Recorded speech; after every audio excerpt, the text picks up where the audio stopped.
Les entreprises à l'arrêt, l'économie plonge, mais jusqu'où? C'est la grande question qui inquiète, et même avec la feuille de route du Premier ministre censée impulser une relance, les faits sont là. Le climat est morose alors que la Martinique commençait à prendre un second souffle depuis la crise sociale de 2009. Maurice Violton, Jean-Marc Henninga. Il y a vraiment de quoi en vouloir à la terre entière. Avant le coronavirus et le confinement, tous les voyants économiques étaient au vert, déjà au niveau de l'emploi. Une baisse de la demande d'emploi de 6 points entre 2020 et 2019, et également un taux de chômage qui était inférieur de 2 points entre 2019 et 2017, puisqu'on passait de 17 à 15%. Plus rageant, c'est la Martinique qui avait le plus fort taux d'activité de l'ensemble des pays extra-hexagonaux avant la crise. L'association patronale Contact Entreprise et ses 300 adhérents enfoncent le clou. La Martinique avait retrouvé son niveau économique d'avant 2009. Cette crise sanitaire tombe au plus mal, puisque certains me faisaient part qu'ils avaient enregistré l'année dernière un bilan qui commençait à ressembler à des bilans antérieurs à 2009. Donc on sentait qu'on commençait à retrouver un certain niveau. Certains voyants étaient au vert. Et donc cette crise sanitaire vient un peu anéantir effectivement une dizaine d'années de lourd labeur, de travail pour essayer de rééquilibrer, de retrouver un niveau d'activité antérieur à 2009. Et dire qu'une enquête sur les besoins en main-d'œuvre pour 2020 laisse apparaître une augmentation de 10 points, soit du travail pour près de 7550 personnes, une enquête qui sera rangée dans un sombre tiroir. La crise sanitaire et le confinement vont durablement impacter certains secteurs de l'économie martiniquaise. Le secteur de l'hôtellerie-restauration, le secteur du petit commerce, le secteur des services aux entreprises, qui sont autant de secteurs pourvoyeurs d'emplois. Je pense que nous allons passer d'une logique de développement de l'emploi à une logique de sauvegarde des emplois. Les mesures qui ont été proposées par le gouvernement jusqu'à présent permettent aux chefs d'entreprise de gérer le très court terme. Mais il va falloir que ces entreprises-là arrivent à tenir sur 2020, sur 2021. On sait que la reprise va être extrêmement compliquée. Et donc nous sommes en train de réfléchir et nous avons fait des propositions en ce sens aux sénateurs martiniquais notamment, à avoir des mesures d'accompagnement sur du moyen terme. Ces propositions, la relance de la commande publique, l'exonération des charges sociales et fiscales sur une période significative et enfin le paiement des factures auprès des entreprises conformément à la réglementation. Et pour aller plus loin, nous retrouvons Philippe Joc. Bonsoir. Alors Philippe Joc, président de la CCIM, la reprise économique est-elle assurée avec la stratégie de déconfinement présentée aujourd'hui? Bonsoir, bien sûr que non. Le Premier ministre a donné un cap.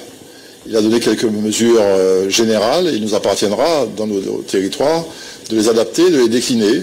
Le reportage que je viens d'entendre indique bien que nous sommes dans une période difficile après avoir connu une période de croissance intéressante.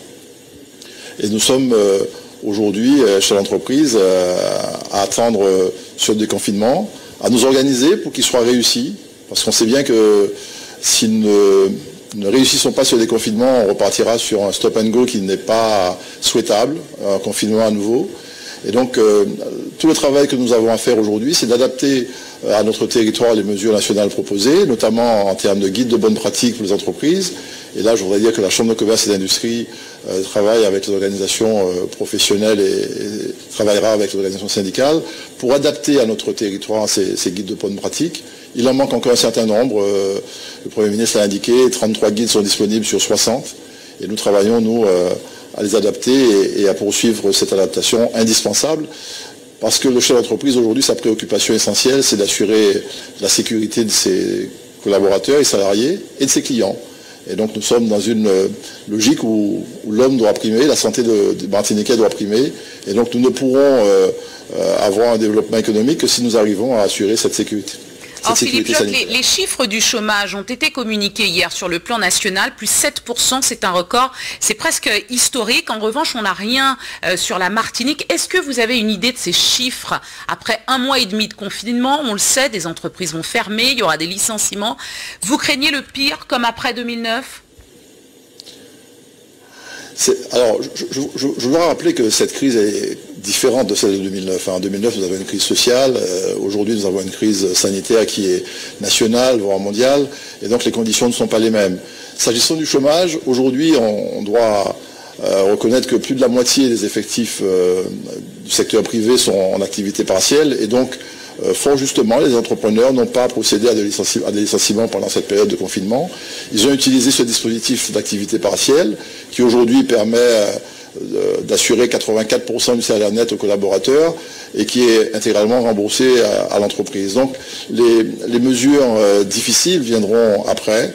Si le rebond n'est pas assuré, et il sera difficile, notamment pour les entreprises qui avaient déjà des situations financières fragiles, qui étaient fragilisées par plein de choses, une insuffisance de fonds propres, un certain nombre de caractéristiques de nos entreprises locales. Et donc, ces dernières entreprises peu structurées auront du mal à se remettre du Covid. Alors, on l'a entendu, les entreprises sont invitées à équiper les salariés en masques. Est-ce que vous avez une idée de la manière dont les choses vont se passer après le 11 mai? Où allez-vous trouver des équipements, des masques, des gants, des gels pour les coiffeurs notamment?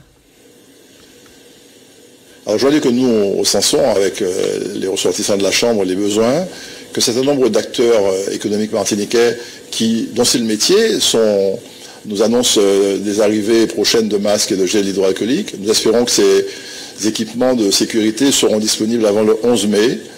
Il y a aussi des actions locales qui sont faites et qu'il faut saluer, notamment sous l'égide de la Chambre des métiers et de l'artisanat, avec la fabrication de masques grand public. La grande distribution, elle aussi, s'est lancée dans l'importation et la distribution de masques grand public.